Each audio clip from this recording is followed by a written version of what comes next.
Hey, boys and girls, how are you today? This is Mr. McKee. I'm coming with my second vocabulary of the day for math. So, the first one we talked about was equal parts. And we talked about equal parts being in equal pieces, and it was in equal pieces of the whole thing. Now, we also talked about there's another word that was floating out there, and that word was fractions.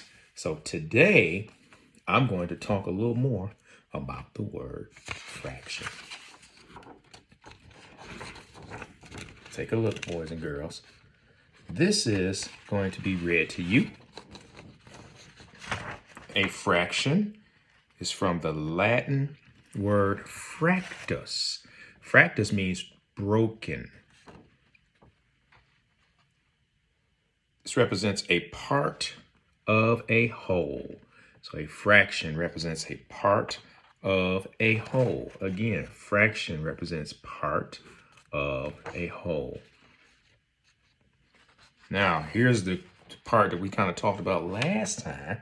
You guys notice it says, or more generally, any number of equal parts. Again, it says any number of equal parts. So always remember, equal parts is cut into equal sections, and a fraction is part of the whole set of equal parts.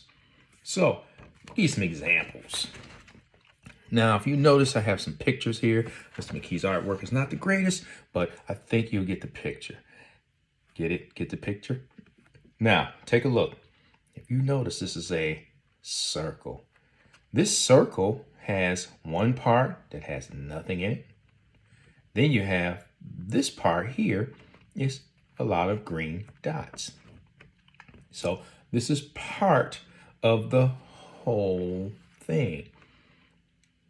Let's look at these two rectangles. If you notice, let's count. There's 1, 2, 3, 4, 5 sections or equal parts in the first rectangle. Let's move to the second rectangle. Let's count. 1, 2, 3, 4, 5. There are also 5 equal parts in this rectangle. Now, if you notice, there are some red candy cane stripes. And if you notice, let's count. We have 1, 2, 3, 4, 5.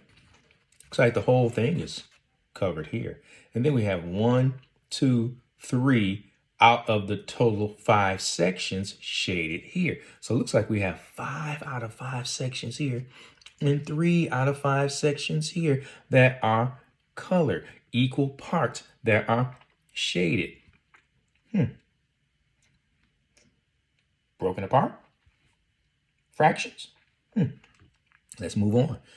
This represents 4 quarters. If you notice, I have 25, and in there, that little thing right there, looks like a C with a line in the middle.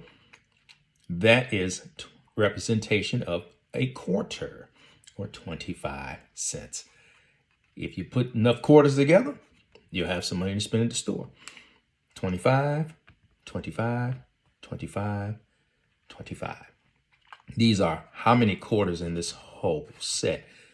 1, 2, 3, 4 quarters in this whole set. Now, you went to the store and they told you that to get the candy that you want, it's going to cost you 3 quarters. So 3 quarters, that's 1, 2, 3 quarters you used out of the whole set, which was 4. Now, let's do a little math. 4 quarters, if we count by 25s, should make $1. So let's try it. 25. 2 quarters make 50 cents. 3 quarters, which means you're adding these 3 quarters together, makes 75 cents. If you were to use this quarter and you add that 25 cents on, that would give you 75 plus 25, which would give you $1 whole. Fractions. Equal parts, but it's part of the whole thing. This is part of the whole thing. This is part of the whole thing. Now this is all of the whole thing, and this is part of the whole thing. So now let's take a look and see which parts these cover. So if you notice, you have two equal parts. Two equal parts. That makes up the whole circle. How many is shaded? One out of the two equal parts. So I'm going to write that down. Give me just a minute.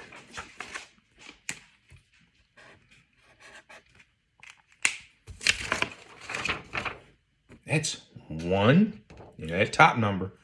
The numerator always represents, the numerator is the top number. The numerator always represents the part of the whole thing.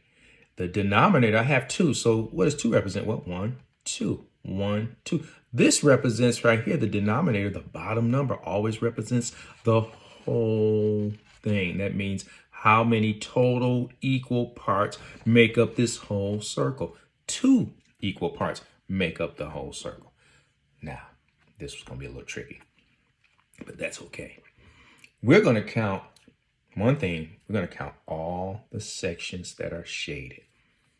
We have 1, 2, 3, 4, 5, 6, 7, 8. Now, this is going to be a weird one, but I want you to think about this. Each one of these sections, each one of these rectangles have 5 equal parts. So the whole thing, we're talking about 5 equal parts that make up the whole thing. 5 equal parts that make up the whole thing. So at the bottom, we're going to look at what makes up the whole shape or the whole thing is going to be 5. Write that down. Now, remember we said the top number or the numerator tells you how many parts are shaded. Well, this is a little different, and we're going to talk about this in the next video, but this is 8 sections. You say, how in the world can that be 8 sections out of 5? What kind of fraction is that? That looks so improper. That doesn't look proper. It looks so improper. Hint, looks so improper. This fraction looks so improper. Hint. Now let's look at this one. Not looking at the number value, but we're looking at the objects within this whole set. We have 1, 2, 3 sections, equal parts that are shaded out of 4. Each one of these is an equal part. The whole set is 4 quarters. So remember, the numerator tells you the parts, equal parts that are shaded. The bottom tells you the total number of equal parts that make up the whole thing. So what do you think that's going to look like? What do you think this fraction is going to look like? Mr. McKee, it's going to be 3 out of 4. What? You got it. So I'm going to write it.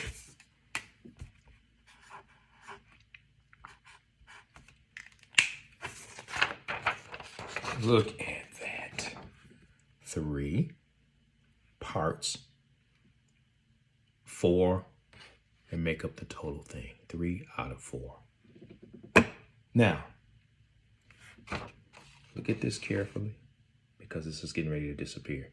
I want to show you some real world stuff that ties into fractions because Mr. McKee likes to do a little cooking once in a while, and I have to use some items in order to cook. So I made a sweet potato pie for Easter, and I had to use some items. So I'm gonna show you a couple items I had to use in order for me to make the sweet potato pie. Okay. Now, fractions part of a whole. So one thing I had to do, this is butter.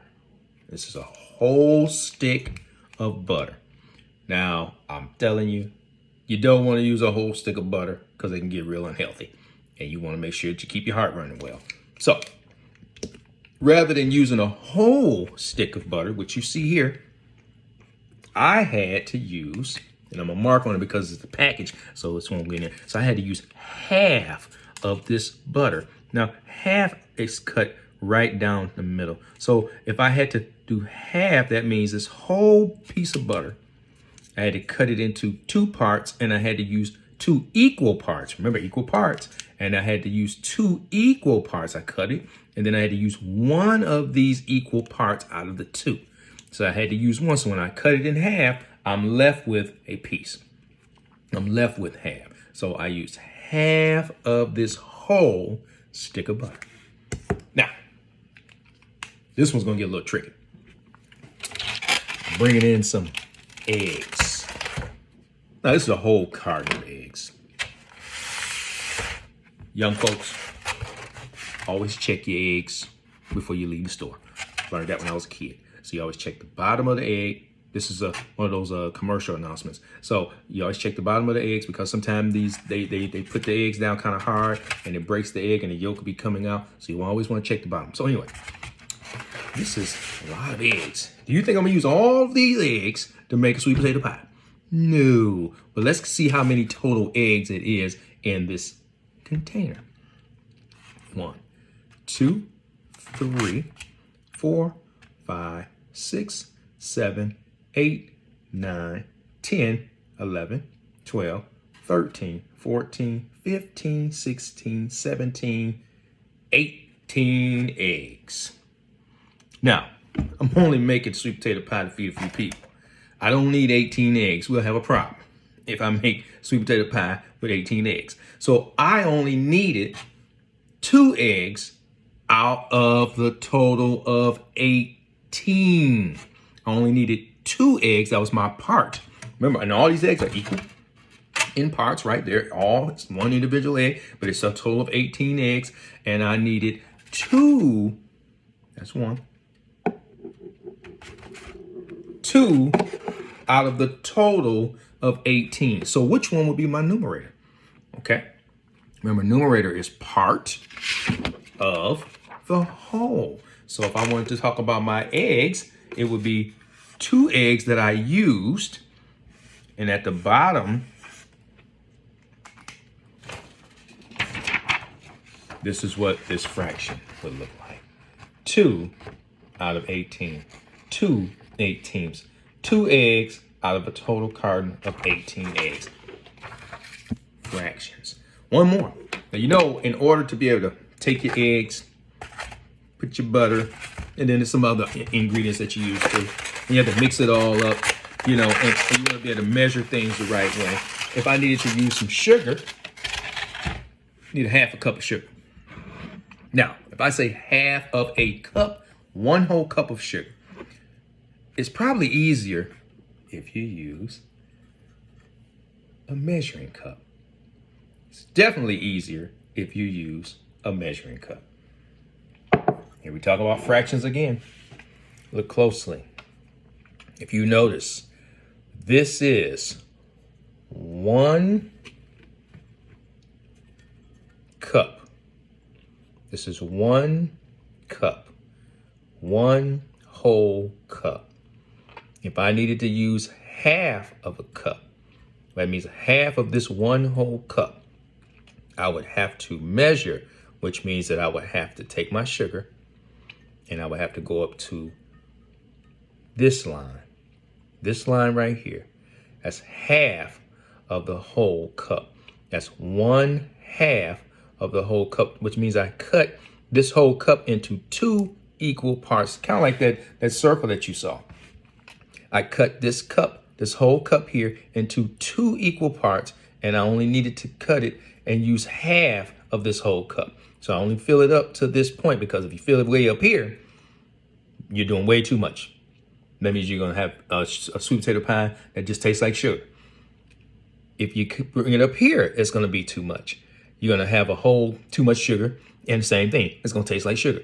If you put just a little smidgen, a fourth, a little small fraction, you're not going to have enough sugar. And then you're just going to taste just the potato pie. You're going to taste, and you won't have any sugar, and it won't taste as sweet and nice, and you won't want to eat it, and then it goes in the garbage. So you have to use a half cup of sugar. That is a fraction, part of the whole thing. part of the whole thing. Part of the whole thing. Equal part, but it's only parts.